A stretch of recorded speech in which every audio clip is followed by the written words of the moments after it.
Përmbledhja e ngjarjeve kryesore të ditës në Radio 7. Koalicioni Vlen në Republikën e Maqedonisë së Veriut garanton se ish ushtarët të UÇK-s nuk do të përballen me arrestime nga autoritetet e Maqedonisë së Veriut mbi bazën e fletë arresteve të Serbisë nëse marrin pjesë në protestën e së shtunës në Shkup. Vlen akuzon BDI-n dhe kreun integrizve Ali Ahmeti për keq përdorim politik të protestës organizuar për mbështetjen e ish krerëve të UÇK-s që po gjykohen në Hag dhe thekson se nuk e mbështet këtë tubim. Ashtu si dhe në të kaluarën kur qeveria jo nuk ka lejuar që të nëpërkëmbin ish ushtarët të UÇK-s, ne mbetemi të përkushtuar në këtë. Ministria e Punëve të Brendshme do të marrë të gjitha masat që kjo protestë të kalojë në mënyrë të qetë, thuhet në reagimin e koalicionit në bashkëqeverisje Vlen në Republikën e Maqedonisë së Veriut. BDI në Republikën e Maqedonisë së Veriut kërkon të rreqjen e menjëhershme të librit të gjeografisë për klasën e 7. Shkak sipas saj janë pasaktësitë në tekste ku në pjesën për Republikën e Kosovës përdoret fjala metoi. Nga Bashkimi Demokratik për Integrim thonë se përgjegjësia për këtë bie drejt për drejt mbi strukturat qeverisëse të cilat përfaqësohen në Ministrinë e Arsimit dhe Komisionin për Tekste Shkollore. Bashkimi Demokratik për Integrim shpreh shqetësimin e thellë për këtë qasje tendencioze sipas saj dhe për pasaktësitë e rënda që gjenden në librin e gjeografisë për klasën e 7 miratuar nga Komisioni Kombëtar për Tekstet Shkollore më 5 gusht 2025. BDI kërkon urgjentisht të riqet libri nga përdorimi, të rishikohet dhe të korrigjohet përmbajtja sipas standardeve shkencore dhe të politikës shtetërore.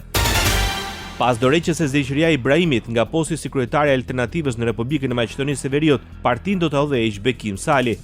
Me marrjen zyrtarisht të detyrës, ai u bëri thirrje anëtarëve të partisë së tij dhe Vlenit që të qëndrojnë të bashkuar që punën e nisur ta vazhdojnë me energji dhe vullnet. Suksesi ynë do të varet nga pjekuria, uniteti dhe guximi për të shërbyer qytetarëve me respekt dhe transparencë, apeloi Bekim Sali.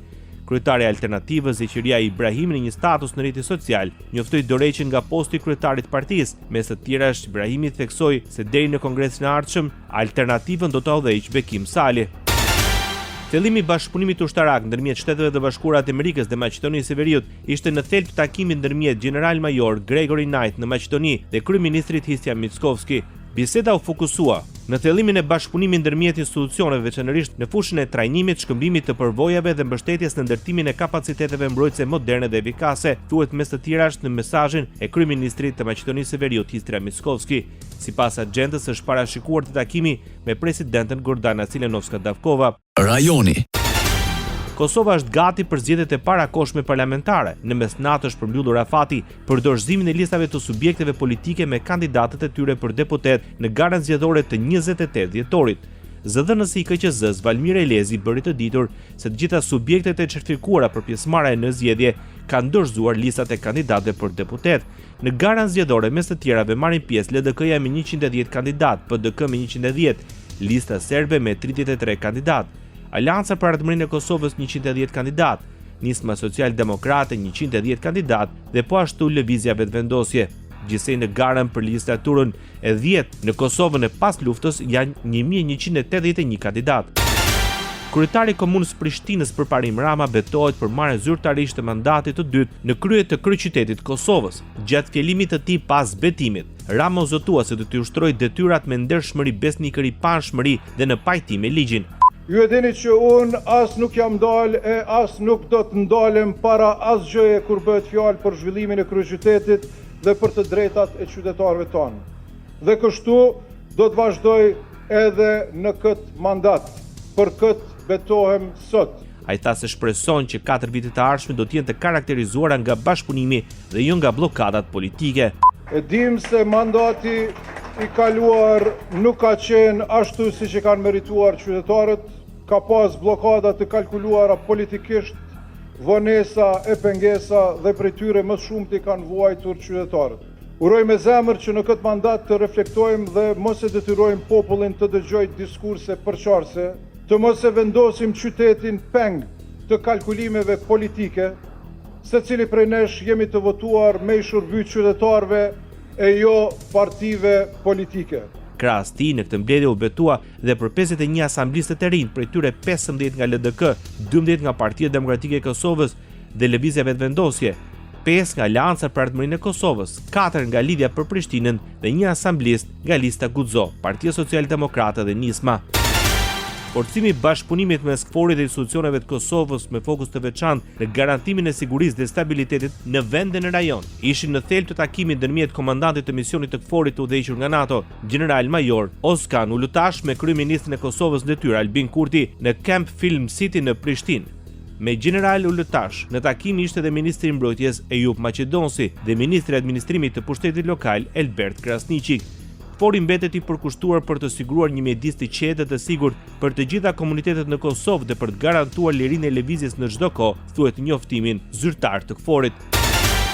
Instituti i Kosovës për Drejtësi në raportin performanca e drejtësisë në ndjekjen dhe gjykimin e korrupsionit vlerëson se edhe për periudhën 2024-2025 rastet që përfshin zyrtar të profilit të lartë vazhdojnë të mbeten minimale. Sipas raportit bazuar në monitorimin e Institutit Kombëtar për Drejtësi, nga gjysej 444 persona të akuzuar për korrupsion në vitet 2024-2025, vetëm 11 prej tyre janë identifikuar si zyrtar të profilit të lartë, që përbën vetëm 2.47%. Gzim Shala, hulumtuesi i lartë i Institutit Kombëtar për Drejtësi, gjatë paraqitjes së gjetjeve të raportit, tha se nga 11 akuzuarit për korrupsion të profilit të lartë, vetëm 3 prej tyre janë akuzuar duke mbajtur detyrën zyrtare, ndërsa 72.7% e personave të tjerë janë akuzuar vetëm pasi janë larguar nga detyra.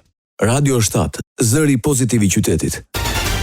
Joni Keta zgjidhet drejtuesi i ri i Byros Kombëtare të Hetimit. Këshilli i lartë i prokurorisë miratoi propozimin e prokurorisë së posaçme për zgjedhjen e Ketës në një mandat 5 vjeçar. Më 26 nëntor, komisioni i posaçëm i ngritur nga SPAK i përbërë nga Altin Dumani, Arben Kraja, Behar Dibra konkludoi se Joni Keta plotësonte në mënyrë të plot kriteret profesionale të integritetit dhe pasërtisë së figurës, duke renditur atë si kandidatin më të përshtatshëm mes 6 aplikantëve që kaluan të gjitha fazat e procesit. Gjykata kundër krimit organizuar dhe korrupsionit kalon për gjykim dosjen ARSH me të pandehur ish drejtorin e institucionit Eviz Berberi dhe persona të tjerë. Me herët Berberi kërkoi gjykim të shkurtuar, por gjyqtari i seancës paraprak argumentoi se për këtë do të vendos trupa e gjykuese e themelit. Avokati mbrojtës i Berberit pretendon se nuk provohen akuzat dhe la në vlerësim të gjykatës në rast se hetimet janë apo jo të plota, si dhe për pranimin e kërkesës së tij për gjykim të shkurtuar. Në këtë çështje, nga 23 pandehurit, vetëm biznesmeni Valter Begaj ka kërkuar gjykim të zakonshëm. Ato do të gjykohen për veprat penale, shkelje barazisë së pjesëmarrësve në tendera apo ankande publike kryer në bashkëpunim, korrupsion pasiv i personave që ushtrojnë funksione publike, mashtrim me pasoja të rënda dhe falsifikimi i dokumentave kryer në bashkëpunim. Partia Socialiste angazhohet se do të zbatojë vendimin e gjykatës kushtetuese për çështjen e Ballukut. Pas mbledhjes së grupit parlamentar të shumicës qeverisë, ministri i Shtetit për marrëdhënie me Parlamentin Toni Gogu tha se qeveria shqiptare është në pritje të vendimit të gjykatës kushtetuese për të vepruar. Qeveria do të bëjë atë që do vendosë gjykata kushtetuese dhe që do të jetë më e mira për shqiptarë, siç ka bërë gjithmonë. Në lidhje me çështjen e avokatit të popullit, Gogu garantoi se do të respektojnë kandidaturat e ofruara nga Partia Demokratike. Vendimi politik i grupit të Partisë Socialiste do të komunikohet nga kryetari i grupit parlamentar, për shkak se është çështje parlamentare, por ajo që mund të them si ministër i Shtetit për Parlamentin është që shumica socialiste është kujdesur që të respektojë procesin deri në fund, në detajet e ligjit organik që e rregullon atë dhe që mos të futet, siç e keni parë, ne nuk kemi mbështetur si shumicë socialiste as një kandidat, duke respektuar të gjitha ata kandidatë që ka sjellë opozita. Kryeministri Edi Rama hedh poshtë pretendimet se ka ushtruar presion mbi gjyqësorin për vendimet mbi çështjen Balluku. Në reagimin ndaj deklaratës së shoqatës së gjyqtarëve, Edi Rama shkruan se ajo gabon rënd nëse pret që të mbyll gojen e të mos ndajë me publikun opinionin e tij. Rama nënvizon se është vetë palë në gjyq kushtetues për shkak se funksioni që mbulon me votat e afro 1 milion shqiptarëve është goditur në pavarësinë e tij nga një prokuror dhe një gjykatës dhe rrezikon të gjymtohet për sot dhe për të ardhmen në shtyllën e vet kurrizore. Rama pretendon se shoqata e gjyqtarëve duhet ta di që do të gabonte, po kaq shumë sikur të priste heshtjen e tij për kërkesën skandaloze dhe të përsëritur ndaj gjykatës kushtetuese për riritjen e pagave të gjyqtarëve me vendim gjykate duke rrëmbyer kompetencat e qeverisë dhe parlamentit. Shoqata Kombëtare e Gjyqtarëve të Republikës së Shqipërisë reagoi pas deklaratave të kryeministrit Edi Rama në lidhje me çështjen Balluku, duke akuzuar për presion mbi gjyqësorit. Në reagimin e shoqatës thuhet se çdo deklaratë në lidhje me çështjet e gjyqësorit është presion politik. Kjo pavarësi vihet në rrezik jo vetëm nga veprime konkrete që synojnë kufizimin e sferës së kompetencave të këtij pushteti, por edhe nga çdo akt ose deklaratë që perceptohet si kërcënim ose presion politik ndaj veprimtarisë gjyqësore apo që ul reputacionin e organeve të drejtësisë në sytë e publikut dhe në këtë mënyrë minon besimin e tij tek këto organe, thuhet në reagimin e shoqatës kombëtare të gjyqtarëve të Republikës së Shqipërisë. Belinda Balluku po hetohet nga SPAK për shkelje të barazisë në tendera për Unazën e Madhe dhe për tunelin e Llogaras, ndërkohë që gjykata e pezulloi nga detyra. Pas këtij vendimi, kryeministri e çoi çështjen në gjykatën kushtetuese. Kryetari i Partisë Demokratike deklaron se është gati për protestat mbarkombëtare. Një konferencë nga Selie Blu, Sali Berisha u shpreh se protestat janë e vetmja mënyrë për të kthyer shqiptarëve votën e lirë. Protestat do fillohen, jemi duke i përgatitur, po përgatisim dhe do fillojnë. Sipas ish kryeministrit demokrat, edhe fakti që gjykata kushtetuese nuk e refuzoi të palishme kërkesën e kryeministrit Edi Rama për çështjen Balluku është tepër shqetësuese.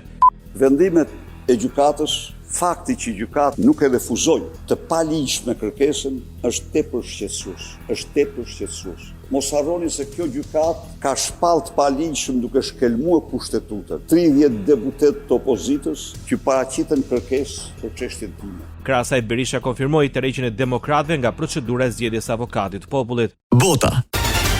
Turqia garanton Hungarinë për furnizim me gaz nga Rusia. Presidenti Recep Tayyip Erdogan dhe kryeministri i Hungarisë Viktor Orban arritën marrëveshjen se Ankaraja do të jetë garante që gazi rus të vazhdojë të rrjedhë drejt Budapestit. Hungaria e ka ruajtur varësinë e saj nga energjia ruse që prej fillimit të luftës në Ukrainë. Ajo nënshkroi marrëveshjen 15 vjeçare me Rusinë në vitin 2021 për të blerë 4.5 miliard metra kub gaz çdo vit dhe rriti sasinë e blerjeve nga Gazprom vitin e kaluar duke importuar 7.5 miliard metra kub gaz rus përmes tubacionit Turk Stream. Ukraina po përgatitet të paraqesë shtëpisë së bardhë një plan të rishikuar paqe. Kievi është i vendosur të propozojë alternativa ndaj SBA-s pasi presidenti Volodymyr Zelensky përjashtoi përsëri dorëzimin e tokës duke thënë se ai nuk kishte të drejta bënte këtë sipas ligjit të Ukrainës apo ndërkombëtar. Komentet e Zelenskit erdhën ndërsa u takua me udhëheqësit europianë të NATO-s të hënën. Kjo ishte pjesë e një përpjekje kolektive për të penguar SBA-n të mbështesë një marrëveshje paqe që përfshin lëshime të mëdha për Ukrainën dhe aleatët kanë frikë se do ta lindë atë të cënueshme ndaj një pushtimi të ardhshëm. Ndërkohë, qyteti Sumyt në veri perëndim të Ukrainës mbeti pa energji elektrike gjatë natës pas një sulmi me dron rus. Kryeministri izraelit Benjamin Netanyahu pritet të takohet sërish me presidentin Donald Trump për të diskutuar fazën e ardhshme të planit të paqes së presidentit për Gazën. Njoftimi për takimin vjen ndërsa Hamas refuzoi kërkesat që grupi terrorist të çarmatoset. Takimi pritet në Mar-a-Lago në Palm Beach, Florida më 29 dhjetor. Netanyahu bëri të ditur se faza e parë e marrëveshjes është gati të përfundojë pas kthimit dhe të trupit të pengut të fundit të izraelitit Ron Givili. Reagimi i Netanyahut erdhi një konferencë shtypi me kancelarin gjerman Friedrich Merz. Ndoqët edicionin informativ të lajmeve në Radio 7, zëri pozitiv i qytetit.